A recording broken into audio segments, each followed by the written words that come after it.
Howdy pilgrims, PappyStu here. There's a family legend about the time when my great-great-grandmother in their homestead in Caldwell, Idaho, was forced to huddle in the corner of her kitchen while a renegade named Bigfoot ransacked the kitchen for food. According to the standard Bigfoot story, he was born in the Cherokee Nations in Oklahoma, the son of a white man named Archer Wilkinson and a Cherokee Negro woman. His name was Star Wilkinson, but because of his size, the other children called him Bigfoot. While Bigfoot was still a boy, his father met his end dangling from a noose. Because Star was light-skinned, he wasn't accepted by his Indian peers. Star Wilkinson headed west in 1856 on an Oregon-bound wagon train. Along the way, he became infatuated with a young woman who encouraged his attentions. But several weeks later, their wagon train was joined by one from New York that included a young artist named Hart.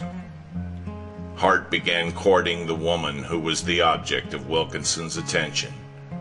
By autumn, things began to heat up between the two rivals, climaxing at a place called Goose Creek Mountain near the Snake River in southeast Idaho. The men met in private to sort out their differences. During the discussion, Hart drew his pistol and shot Wilkinson in the shoulder. Enraged, the giant grabbed Hart by the neck and choked him to death. He threw the body into the Snake River, took Hart's rifle, pistol, and knife, and fled. Soon the renegade was robbing miners, settlers, stages, and wagon trains. He made friends with some Bannock Indians by sharing his booty with them. The result was a loyal group of followers. His Indian friends called him Nampa, or Bigfoot. Some say the city of Nampa, Idaho is named for Bigfoot. According to the legend, the following spring, while traveling along the Boise River, Bigfoot spotted the wagon train he had left back at Goose Creek Mountain.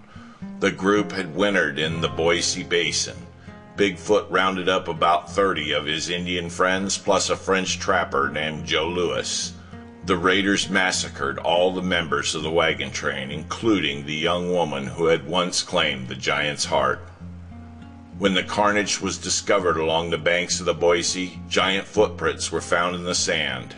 Other bloodbaths followed. Soon, Bigfoot had a $1,000 bounty on his head. In 1868, 5 years after his near encounter with Bigfoot, John W. Wheeler was appointed to a special force of lawmen dispatched by Governor David M. Ballard to restore order between the feuding mining companies, the Golden Chariot and the Ida Elmore of Silver City. There had been a rash of stage robberies between Silver City and Boise City. Despite his law job, Wheeler was considered a suspect. According to legend, one hot July day, William T. Anderson was driving his two-horse wagon from Silver City to Boise. As he neared Reynolds Creek Canyon, he pulled his team to the side of the road and took cover in a stand of juniper trees. Bigfoot had attacked many stagecoaches and other passers-by in the canyon. Anderson didn't want to run the gauntlet alone. He knew a stage wasn't far behind him. As he waited for the stage, Anderson noticed movement in the canyon. Bigfoot and two other Indians, all afoot, appeared.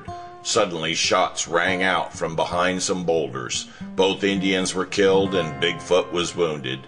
The shooter kept firing, the bullets hitting Bigfoot again and again until he dropped. Anderson said a lone man emerged from the boulders and approached the fallen renegade. Recognizing the man as John Wheeler, Anderson left his place of concealment and joined the ambusher. Bigfoot was dying. The men promised to bury the fallen giant in the hills and keep his death and the whereabouts of his grave a secret. Anderson later claimed he counted 16 bullet wounds before burying Bigfoot. He said the giant was 6 foot 9 inches tall, 59 inches around the chest, with a foot measuring 18 inches in length and 18 inches in circumference. On August 24, 1974, a monument to Bigfoot was dedicated at the Fort Boise site near Parma.